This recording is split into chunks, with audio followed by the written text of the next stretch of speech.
أما بعد فأعوذ بالله من الشيطان الرجيم بسم الله الرحمن الرحيم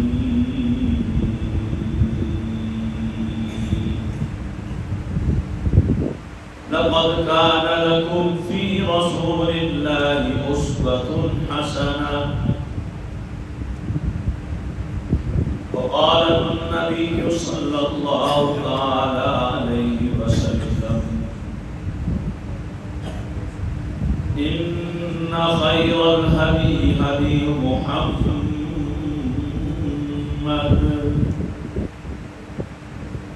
إياكم ومحدثات الأمور فإن كل محدثة بدعة وكل بدعة ضلالة وكل ضلالة في النار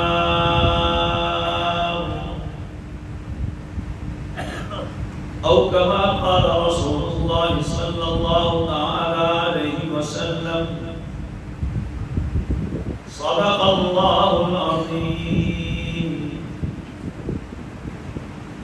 وصدق رسوله النبي الكريم الأمين ونحن على ذلك لمن الشاهدين والشاكرين والحمد لله رب العالمين.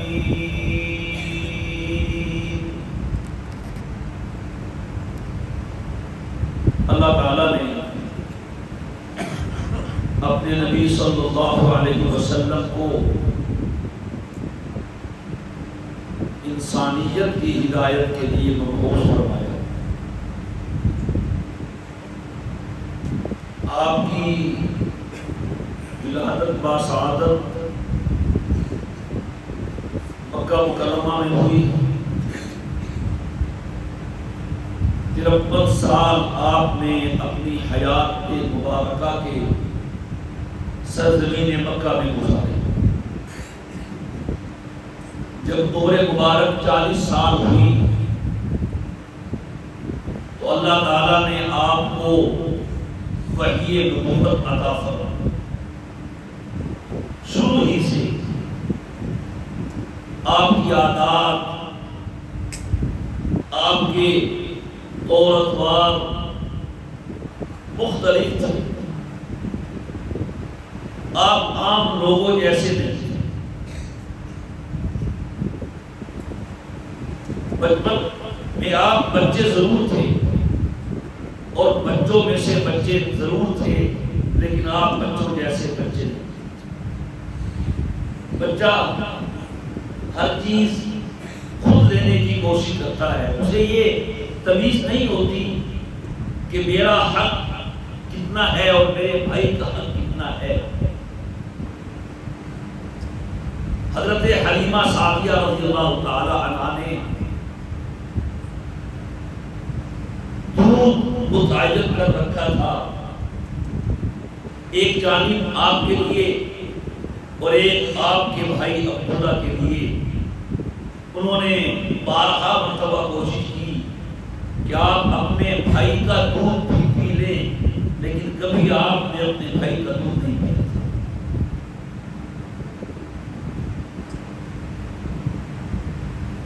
لڑکپن کا زمانہ آیا، جوانی کا زمانہ آیا. آپ کی اخلاق، آپ کے اطوار، آپ کی امانت دیانت، حضرت خدیجہ رضی اللہ تعالی عنہا نے آپ کو بطور وکیل تاجروں کے قافلے کے ساتھ بھیجا. وہ آپ کی امانت دیانت سے اور آپ کے اخلاق سے اس قدر متاثر ہوئی ہیں. سرداروں کی بچی تھی، عورت تھی، آپ کو پیغام امریکہ بھیجا. گو کے 2 خاندانوں سے بیوہ تھی. ان کی عمر 40 سال کے لگ بھگ تھی. اور ادھر سرکار دو عالم صلی اللہ تعالی علیہ وسلم اپنی زندگی زندگی کے 25ویں سال میں تھے تو آپ کے اخلاق اور امانت دیانت کو دیکھ کر انہوں نے یہ پیغام نکاح بھجوایا، حالانکہ بڑے بڑے سردار ان سے شادی کرنے کے خواہشات۔ آپ بچوں کے باپ بھی بنے ہیں، بیٹیوں کے بھی باپ بنے ہیں، پر یقین کیجئے گا آپ نے زندگی گزارنے کا طریقہ سکھایا۔ حضرت فاطمہ رضی اللہ تعالی عنہا جب بھی بیٹی سے ملاقات ہوتی ہے تو یہ کونین کا سرور کھڑے ہو کے بیٹی سے ہر ایک کو اس کا حق دینا، ہر ایک کی عزت کرنا، آنے والے کو گویا کہ پروٹوکول دینا، کوئی حضور سے سیکھے۔ زبان ایسی ہے، خدا کی قسم کسی کی زبان ویسی ہے، موتی بکھرتے ہیں آپ کی زبان پر، جب بولتے ہیں تو کمال کرتے ہیں، ایک ایک لفظ الگ الگ، سننے والا بڑی آسانی سے سن سکتا ہے، یاد کر سکتا ہے، اور کلام مبارک میں کوئی بات اہم آ جاتی ہے یا کوئی بات ذرا مشکل آ جاتی ہے، اسے 3 مرتبہ دہراتے ہیں، بتاتے ہیں۔ آپ نبی گفتگو کے عادی نہیں تھے، خاموشی آپ کا طریقہ تھا، کان طویل الصبر، لیکن یقین کیجیے آپ نے اپنی خاموشی میں وہ دریا بہا دی ہے علم کے کہ قیامت تک کے لیے وہ جاری اور ساری رہیں گے، بہتے رہیں گے، اور صرف مسلمانوں کی نہیں انسانیت کے اخلاق کی آپ جاری کرتے رہیں گے۔ سختی دور دور تک آپ کے قریب نہیں تھی، آپ نے سب کچھ نرمی میں کر دیا۔ انس چھوٹے بچے تھے، جیسے بچے ہوتے ہیں، 10 سال یہ حضور کی خدمت میں رہے ہیں، خادم بن کر 10 سال۔ کہتے ہیں ان 10 سالوں میں مجھے حضور نے کبھی لا نہیں کہا، لما نہیں کہا، کیوں نہیں کہا، نہیں کہا۔ میں بچہ تھا، مجھے کسی کام سے بھیجتے، جاؤ بیٹا یہ کام کر کے آؤ، رستے میں کوئی تماشا ہو رہا ہوتا، جیسے ہوتا ہے کوئی گیم ہو رہی ہوتی، میں وہاں ٹہل جاتا، دیر ہو جاتی، حضور تشریف لاتے، میرے کام کو پکڑ کے کہتے انس میں نے تمہیں کہاں بھیجا تھا؟ مکہ فتح ہوا ہے، مشرکوں کے بچے اذان کی نقلیں اتار رہے ہیں، بچے نقلیں اتارتے ہیں، کاپی کرتے ہیں، اذان کی نقلیں اتار رہے ہیں۔ اب حضور نے فرمایا کہ پکڑ کے لاؤ ادھر، ہماری اذان کی نقلیں اتارتے ہیں۔ وہ باقی بھاگ کے ایک بچہ پکڑا گیا، ابو معذورہ اس کا نام ہے، اب سامنے کھڑا ہے، کیا سزا دے گا؟ کوئی اور ہوتا کیا سزا دیتا، کیا سزا دیتا؟ تو آپ علیہ السلام نے کہا کہو لوگ کہہ رہے تھے، جو اذان دے رہے تھے دو، تو اس نے پھر آپ کے سامنے اذان شروع کر دی۔ چونکہ مشرک تھے تو اللہ کو تو مانتے تھے، اللہ اکبر اللہ اکبر اللہ اکبر اللہ اکبر۔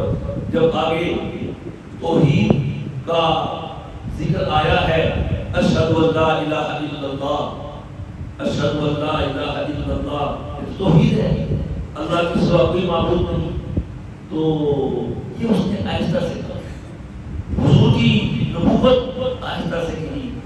نبی کریم علیہ السلام نے کہا بیٹا ذرا دوبارہ کہو نا، دوبارہ کہو، ذرا زور سے کہو۔ تو دوبارہ کہا، ذرا زور سے کہا، اشہد ان لا الہ الا اللہ، اشہد ان لا الہ الا اللہ، اشہد ان محمد رسول اللہ، اشہد ان محمد رسول اللہ۔ آپ نے سر پہ ہاتھ رکھ دیا، کہا جاؤ بیٹا۔ اس نے کہا دل میں اب کہاں جاؤ، زندگی بھر وہ بال نہیں کٹوائے، کئی بالوں پہ میرے حضور نے ہاتھ رکھا، عثمان ہو گئے۔ پھر حضور نے انہیں مکے کا مؤذن بنایا۔ اب جب بھی اذان دیتے ایسے ہی دیتے، پہلے اللہ اکبر اللہ اکبر اللہ اکبر اللہ اکبر، پھر آہستہ سے اشہد اشہد ان لا الہ الا اللہ، اشہد ان محمد رسول اللہ، اشہد ان محمد رسول اللہ.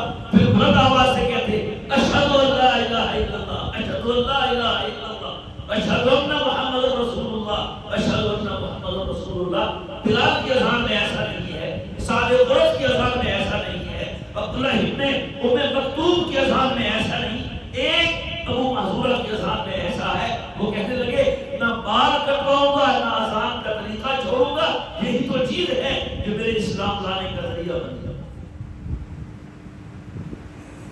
ابتدائی دور ہے نبوت کا، مکے کی وادی میں نکلے ہوئے بھوک نے ستایا ہوا ہے. بھوک نبی کو بھی بھوک لگتی ہے، اور بھوک کا لگنا نبوت کے منافی نہیں ہے. دیکھا ایک بچہ ہے بکریاں چرا رہا ہے، اس کے پاس ایک کہا بیٹا ہمیں بھوک لگی ہے، دودھ چاہیے. اس نے کہا کہ میں مالک نہیں ہوں، میں مالک نہیں ہوں، چرواہا ہوں، بکریاں میری نہیں. بڑا اچھا جواب دیا، حضور کو پسند آیا. کہا اچھا ایسے کر سکتے ہو، کوئی چھوٹی سی بکری، چھوٹی سی جس کے تھنوں میں دودھ کا نام و نشان نہ ہو، وہ کچھ دیر کے لیے ہمیں دے سکتے ہو؟ کہاں؟ ایک چھوٹی سی بکری 5-6 ماہ کی جس کے معمولی تھن تھے، وہ اس بچے نے حضور کے سامنے کھڑی کر دی. آپ نے اپنے ہاتھ، سبحان اللہ کیا ہاتھ تھے، یوں کرتے ہیں جان کی طرف دو ٹکڑے ہو جاتا ہے، اس کے تھنوں پہ رکھے اور ہونٹ ہلائے، اس کے تھن کو دودھ سے بھر گیا. چھوٹی سی بکری کا بچہ دودھ نکالا، دیا پیٹ بھر کے. صدیق عمر ساتھ تھے، وہ کو بھی پلایا، اس بچے کو بھی پلایا. جب سب نے سیر ہو کے پی لیا، آپ نے پھر وہ اس کے تھنوں پہ ہاتھ رکھے اور کچھ پڑا، معلوم نہیں کیا پڑا، تھن ایسے ہو گئے. یہ بچہ دیکھتا رہا. اگلے دن حضور کے پاس آ گیا، یہی بچہ چرواہا کہ مجھے پہچانا ہے، میں وہی چرواہا ہوں. کل تو آپ نے بڑا عجیب کام کیا اور کچھ آپ نے منتر پڑھا تھا، میں سیکھنے آیا ہوں، مجھے سکھا دیجئے، میرا تو کام بن جائے گا، میں تو دودھ کے ڈرم بھر دیا کروں گا. سبحان اللہ. کہا بیٹا آتے جاتے رہا کرو، بہت کچھ سیکھ جاؤ گے. پھر اس بچے نے آنا شروع کیا. 21 سال تک حضور کے ساتھ رہا ہے، پورا قرآن اس نے حضور سے سیکھا ہے. اور پھر کیا کہنے، ان کے سارا علم حضور کا اس کے سینے میں محفوظ ہو گیا تھا. اور حضرت عمر کہتے ہیں کہ کنیز مملوء علم، یہ ابن مسعود ہے تو چھوٹے سے قد کا شخص، لیکن اس کے بار بار سے علم نکل رہا ہے. وہ کون سا علم تھا؟ وہ حضور کا عطا کردہ علم تھا. اس طرح سے آپ بچوں کے ساتھ پیار کر کے دکھایا. محمود ابن ربیع کہتے ہیں، محمود ابن ربیع بخاری کی روایت ہے، مجھے وہ منظر نہیں بھولتا جب میری عمر 5 سال تھی. حضور نے منہ میں پانی لیا اور میرے منہ پہ گولی کر دی. بچوں کے ساتھ کہتے ہیں بچہ بننا پڑتا ہے ہر ایک کو. اور تشریف آوری کا مقصد جنت کا رستہ آسان کرنا ہے. اور سکھا کیا رہے ہیں؟ بیت الخلا کیسے کرنا، سونا کیسے ہے، کھانا کیسے کھانا، پانی کیسے پینا ہے، سر کے بالوں کی مانگ کیسے نکالنی ہے، شلوار کس طرح سے پہننی ہے، یہ سکھانا. اور پھر اللہ تعالیٰ کو حضور کے یہ طریقے اتنے پسند ہیں، خدا کی قسم. انسانیت جہاں مرضی پہنچ جائے، نئے ڈیزائن نکال لے، کھانے پینے کے، ملبوسات کے، پہننے کے، ڈائننگ روم کے، کھانے پینے کے، لیکن یاد رکھیے گا قیامت تک اللہ کی نظروں میں جو طریقہ جگتا رہے گا وہ مصطفیٰ کا طریقہ، وہی طریقہ. دسترخوان لگا کے کھاؤ، ہاتھ دھو کے کھاؤ، اور ہر ادا میں حکمت بھی ہے، صحت بھی ہے، جسمانیت بھی ہے اور روحانیت بھی ہے. پانی پینے کی سنت ہے، علماء بیان کرتے رہتے ہیں 3 سانسوں میں بھی. کیوں نہیں؟ میں پڑھ رہا تھا ایک میڈیکل رپورٹ کہتی ہے کہ پیاس کا تعلق انسان کے جگر سے ہے. جب آدمی پانی پیتا ہے تو براہ راست جگر پہ اس کا اثر ہوتا ہے. اگر ایک ہی سانس میں ہٹ ہٹ کر کے پی لے جگر متاثر ہوتا ہے، سوکھ سکتا ہے، سکڑ سکتا ہے، جگر متاثر ہو سکتا ہے۔ آقا نے فرمایا نہیں، ایک مرتبہ نہیں، 3 سانسوں میں پیو۔ جب ایک آپ سانس میں ایک سانس میں پانی پیئیں گے، گلاس کا تیسرا حصہ پھر سانس لیں گے تو جگر کو ایک وقفہ مل جائے گا، وہ سگڑنے کی بجائے سے ملے گا۔ قدم قدم پہ برکتیں، نفس نفس پہ رحمتیں، جہاں جہاں سے وہ شفیع آسیہ گزر گیا، جہاں نظر نہیں پڑی وہاں ہے رات آج تک، وہیں وہیں سحر ہوئی جہاں جہاں گزر گیا۔ ایک بادشاہ نے بڑا ماہر طبیب حکیم بھیج دیا مدینے میں، جو وہاں جا کے اپنا کلینک کھولو، مطب کھولو، مدینے والوں کا مفت علاج کرو، فری ڈسپنسری۔ وہ آ گیا بیچارہ، جہاں تو لائن لگی ہوتی ہے، کیوں نہیں؟ ڈسپنسری ہو بھی فری، بچے الگ، عورتیں الگ، جوان الگ، بوڑھے الگ، وہاں پورا مہینہ ہو گیا، کوئی ایک بھی نہیں پرچی بنوانے کی، پرچی بھی فری کی تھی، کوئی آیا۔ وہ پوچھتا ہے ایک شخص، یار تم لوگ بیمار نہیں ہوتے کہتے تم کرتے کیا ہو، کیا کھاتے ہو؟ کہتے ہیں، کہنے لگا ہمارے حضور نے طریقہ بتایا، بس اس پہ عمل کرتے ہیں۔ وہ طریقہ کیا ہے کہ حضور نے ہمیں ہدایت دی ہے کہ کھانا تب کھاؤ جب بھوک لگے، بھوک نہیں ہے لو جو ہوگے پر لے لو۔ یہ انگریز کا طریقہ ہے، بریک فاسٹ، لنچ، ڈنر، یہ طب کا یا صحیح طریقہ نہیں۔ اگر آپ دوپہر کو بھوک نہیں ہے نہ کھاؤ، 12 بجے کھاتے ہیں، 2 بجے کھاؤ، 3 بجے کھاؤ، 4 بجے کھاؤ، کھانا بھوک لگنے پہ ہے، کھانے کا تعلق ٹائم سے نہیں ہے۔ ہمیں یہ کہا کہ جب بھوک لگے تو کھاؤ، اور ابھی بھوک باقی ہو تو ہاتھ روکو، یہ ہمیں حضور نے کہا۔ ٹھیک ہے، پھر تو یہاں میں ساری زندگی بھی رہا، کوئی مریض نہیں آئے۔ سونے کا طریقہ، بیت الخلاء میں جانے کا طریقہ، اور اللہ نے بھی کہہ دیا ہے کہ ان خیر الہدی ہدی محمد صلی اللہ علیہ وسلم، کہ دنیا میں زندگی گزارنے کے ہزاروں لاکھوں طریقے آئیں گے، لیکن یاد رکھنا میری نظر میں جو طریقہ جچے گا وہ میرے مصطفیٰ کا طریقہ۔ اور اگلی بات، اگر تم چاہتے ہو کہ تم بھی میری نظروں میں جچو، تمہارے لیے جنت کا راستہ آسان ہو جائے، کل تم بھی راہی جنت بنو، تم خود کچھ نہ کرو، میرے مصطفیٰ کو دیکھتے جاؤ، اس کا ایک ایک نشان قدم یہ جنت کی منزل کو آسان کرنے کا طریقہ۔ میرے دوستو، ہم کچھ نہیں سوائے باتیں کرنے کی، باتیں بنانے کی، اور کچھ نہیں۔ ہم نے اتباع کر لی ہے حضور کی، طریقہ ہمارا انگریزوں والا، نصارہ والا، کبھی ہم نے نہیں سوچا کوئی کام کرتے ہوئے میرے مصطفیٰ نے یہ کام کیسے کیا تھا، اور صحابہ کا طریقہ یہ تھا کہ کام بعد میں کرنا ہے، حضور کا طریقہ پہلے معلوم کرنا ہے۔ ہم درزی کے پاس جاتے ہیں، مرضی کا اپنا لباس کرواتے ہیں، حجاب اور نائی کے پاس جاتے ہیں، مرضی کے بعد کٹواتے ہیں، ہم کھانا کھاتے ہیں، ارے حلال کھائیے، طریقہ تو حضور کا اپنا لیجیے، اور دعویٰ ہے کہ صاحب ہم بڑے عاشق ہیں، معاف کیجیے، یہ عشق نہیں ہے، یہ جھوٹ ہے اور فراڈ۔ دعویٰ ہے میں حضور سے محبت کا دعویٰ ہے کہ نہیں؟ نہیں، محبت حضور سے، اگر محبت میں کوئی مان ہی نہیں ہے تو محبت کے تقاضوں کو پورا کریں۔ بڑے حضور کو، عاشق صادق کو دیکھتا ہی محبوب ہے، اسے پتہ ہوتا ہے اس کے سونے کا ٹائم کیا ہے، اٹھنے کا ٹائم کیا ہے، لنچ کب کرتا ہے، ڈنر کب کرتا ہے، اسے کال کب کرنی ہے، اسے ایس ایم ایس کب کرنا ہے، کیا اس کو کلر کون سا پسند ہے، اس کی فیوریٹ ڈش کیا ہے۔ محبوب حضور ہمارے محبوب ہیں، تو کیا ہمیں حضور کی پسندیدہ چیزیں نہیں معلوم نہیں ہونی چاہیے؟ مطالبہ ہو محبوب کی طرف سے، اور عاشق بھولا نہ کرے، یہ عاشق نہیں ہے تو فراڈی ہے، دو نمبر ہے۔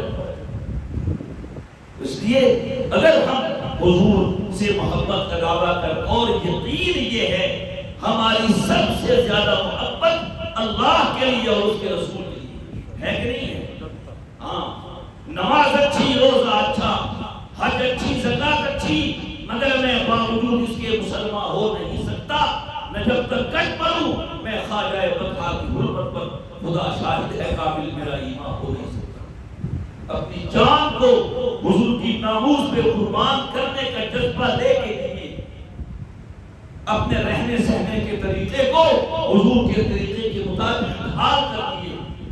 پڑھیں، سیرت پڑھیں، کتنی سیرت پڑھ لی ہم نے؟ 63 سال ہیں آقا کی زندگی کے، کیا ہم نے وہ پڑھ لی ہے؟